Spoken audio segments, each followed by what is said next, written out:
Hi అండి, welcome to my channel @చిత్రాల చిన్ని vlogs. First of all video చూసే ముందు సబ్స్క్రైబ్ చేయడం మాత్రం మర్చిపోకండి. ఎక్కడ స్కిప్ చేయకుండా చూడండి. ఇప్పుడైతే వాక్కాయలనమాట. చాలామందికి తెలుసు, చాలామందికి కూడా తెలీదు.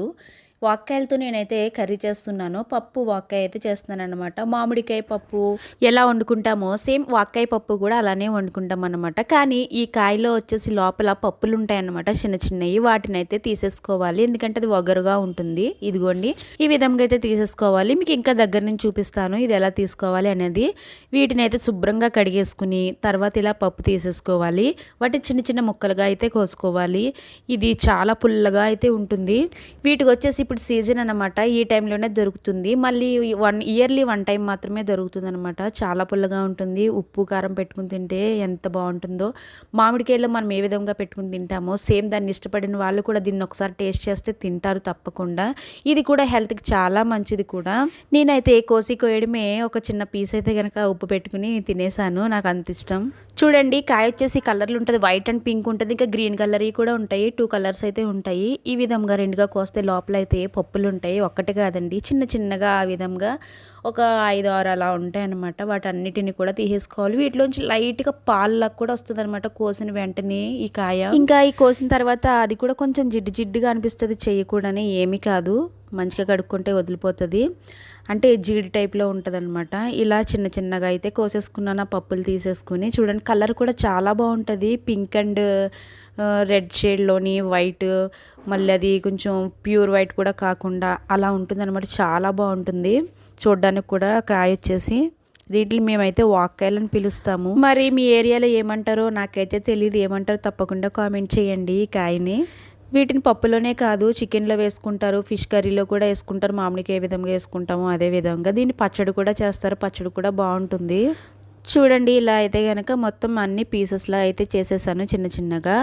మీరు ఇది పప్పు ఉడకబెట్టేసిన తర్వాత అయినా వేసుకోవచ్చు, లేదంటే పప్పుతో పాటు కుక్కర్లో వేసేసుకుని కూడా చేసుకోవచ్చు. పప్పు అయితే శుభ్రంగా కడిగేసుకుని ఒక 1/2 అవర్ అయితే నేను వాటర్ వేసి నానబెట్టేశాను. ఇప్పుడు ఆ వాక్కాయలని ఆ పప్పును కూడా కుక్కర్లో వేసేస్తాను. నా కుక్కర్ చూసారా చాలా చిన్నగా ఉంది. అది మా అత్తయ్య బ్రౌన్ రైస్ అయితే వండుకుంటారు, ఒక గ్లాస్ బ్రౌన్ రైస్ సరిపోతుంది అని చెప్పి. ఇంకా పప్పు కూడా తక్కువే వండుతున్నాను కదా అని చెప్పి నేను అదే కుక్కర్లో వేసాను, చిన్న కుక్కర్లో. పులుపు అయితే కనుక చూసుకుని వేసుకోండి. అంటే ఆ కాయ తినగానే మీకు తెలిసిపోతుంది కదా ఎంత పప్పుకి ఎంత పులుపు కావాలనేది. నేనైతే పప్పులో మళ్ళీ పచ్చిమిర్చి కూడా వేసేసాను. కోసినటువంటి కాయలు కూడా వేసేసుకున్నాను ముక్కలు. ఇంక ఈ విధంగా ఇవన్నీ వేసేసుకున్న తర్వాత ఉప్పు అయితే లాస్ట్లో వేసుకుంటాను, ఉడికిపోయిన తర్వాత వేసుకుంటాను తాలింపు పెట్టే ముందు నేనైతే పప్పులోని, ఎందుకంటే పప్పు తొందరగా ఉడకదు. ఆ కాయలు అయితే కనుక నేను తినడానికి అని చెప్పి కొన్ని ఉంచేసుకున్నాను, అలాగా పులుపు సరిపోతుంది అని చెప్పి. ఒక చిన్న ఆనియన్ పీస్ చిన్నగా కోసుకుని అయితే వేసుకోవాలి.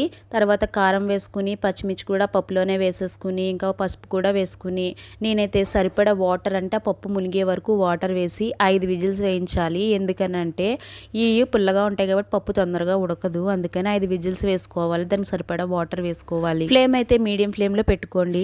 ఇంతకు ముందు ఈ రెసిపీ తిన్న వాళ్ళు ఉంటే తప్పకుండా లైక్ చేయండి, ఏ విధంగా ఉంటుందో కామెంట్ కూడా చేయండి. చూడండి, ఇలా అయితే వేసేసాను. మనకి ఇష్టమైతే వాక్కాయలు పప్పు ఉడకబెట్టేసుకున్న తర్వాత కూడా వేసుకుని ఒక 10 నిమిషాలు ఉడకబెట్టుకోవచ్చు. మళ్ళీ లేదు పప్పులోనే కలిసిపోవాలి, అవి సపరేట్గా కనబడితే తినబుద్ధి అవ్వదు అనుకున్న వాళ్ళైతే ఈ విధంగా అయితే వేసేసుకోవచ్చు. అది ఉడికేలోపు అయితే నేను ఇలా ముక్కలు కోసేసుకుని దాంట్లో పప్పు తీసేసి సాల్ట్ పెట్టుకుని అయితే తినేస్తున్నాను. నాకు ఎంత ఇష్టమో, చిన్నప్పటి నుంచి కూడా ఎక్కువగా తినేదాన్ని. వెజిటేబుల్స్ అమ్మే వాళ్ళ దగ్గర లేకపోయినా కానీ సీజన్ వచ్చినప్పుడు వాళ్ళ చేత రప్పించుకుని మరీ తినేదాన్ని. వీటిని పుల్లగా ఉప్పుగా చాలా బాగుంటుంది అనమాట. ఈ కర్రీ అయ్యేలోపు నేను ఉంచుకున్న కాయల్లో సగం అయితే తినేసాను. పప్పు అయితే ఉడికిపోయింది. ఇది విజిల్ అంతా పోయిన తర్వాత చల్లారిన తర్వాత ఈ పప్పునైతే పప్పు రుబ్బుతైతే రుబ్బేసి మళ్ళీ వాటర్ వేసి నేనైతే సాల్ట్ వేసి అప్పుడు తాలింపు అయితే పెట్టుకున్నాను. విజిల్స్ అయితే 5 వేయించాను. మా వారు అత్తయ్య అయితే వెజిటేబుల్స్ తీసుకురావడానికి మార్కెట్కి వెళ్ళినప్పుడు అత్తయ్య ఎలా వాక్యాలు తీసుకురండి అంటే ఆ కాయలు ఏంటో నాకు తెలియదు, అసలు ఎప్పుడు చూడలేదు అనేసి అన్నారు. వినలేదు కూడా, పేరు కూడా ఎప్పుడు అనేసి అన్నారు.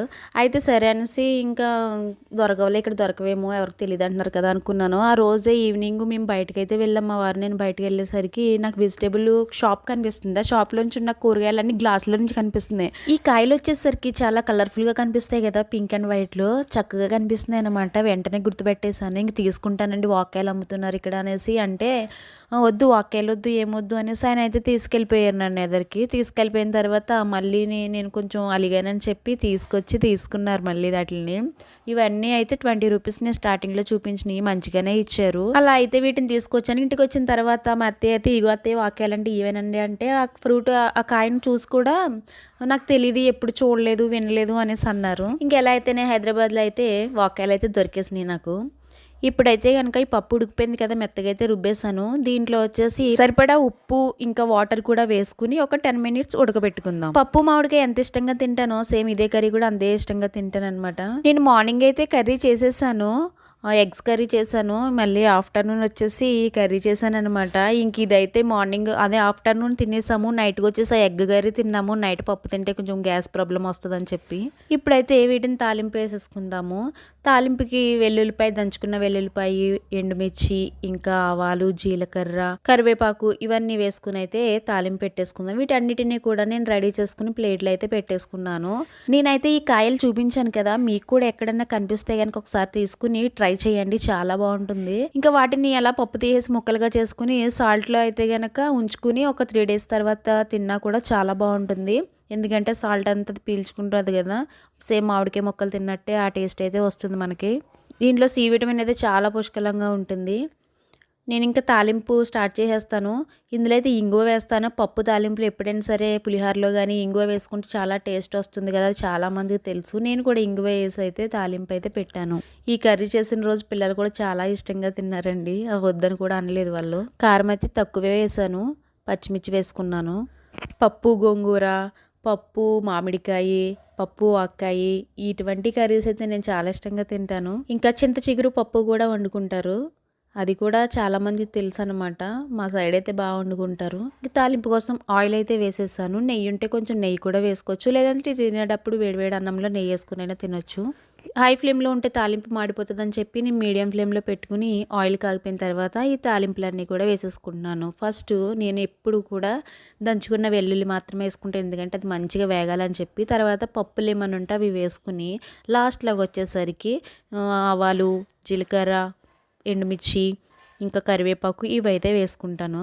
అవి చిటపటమనిపోతూ ఉంటాయి కదా, కొంచెం దూరంగా ఉంటే తాలింపు అయితే పెట్టుకోవాలి, ఎందుకంటే మళ్ళీ మీద పడుతుంది. నేనైతే ఎక్కువగా చేతికి నాకు చాలా మచ్చలు ఉంటాయి, అలాగే కాల్చేసుకుంటూ ఉంటాను. ఇంకా దీన్ని అంతా కూడా మీడియం ఫ్లేమ్లోనే బాగా వేపుకోవాలన్నమాట. ఇంకా మీకు ఇష్టమైతే ఆనియన్ కూడా చిన్న చిన్న ముక్కలుగా కోసుకుని అయితే వేసుకోవచ్చు తాలింపులోని. ఇంతకు ముందైతే నేను దేనికి కూడా ఇంగువ వాడేదాన్ని కాదు, కానీ ఈ మధ్య కొంచెం వాడుతున్నాను అనమాట. టేస్ట్ బాగుంటుంది కదా అని చెప్పి. అవునండి, టేస్ట్ కూడా బాగుంటుంది, చెప్పడమే కాదు ట్రై చేస్తున్నాను కాబట్టి టేస్ట్ కూడా బాగుంటుంది ఇంగువ వేసుకుంటే పులిహోరలో కానీ, పప్పుల్లో కానీ, తాలింపుల్లో కానీ. ఇదైతే మంచిగా ఉడికిపోయింది. తాలింపు వేసి నేనైతే అలా మూత పెట్టేస్తాను, ఎందుకంటే ఆ తాలింపు అంతా బయటకు వెళ్ళిపోతుంది అని చెప్పి కొంచెం వేసేసి పప్పు అందులో మూత పెట్టేస్తాను, చారుకైనా అంతే. అప్పుడు అలా 1 మినిట్ అంటే సౌండ్ పోయిన తర్వాత మళ్ళీ మూత తీసి మిగతాది కూడా దాంట్లో వేసేస్తాను. లాస్ట్లో కొంచెం కొత్తిమీర వేసుకొని టేస్ట్ అయితే చాలా బాగుంటుంది. ఈ వీడియో నచ్చినట్లయితే లైక్ చేయండి, సబ్స్క్రైబ్ చేయండి.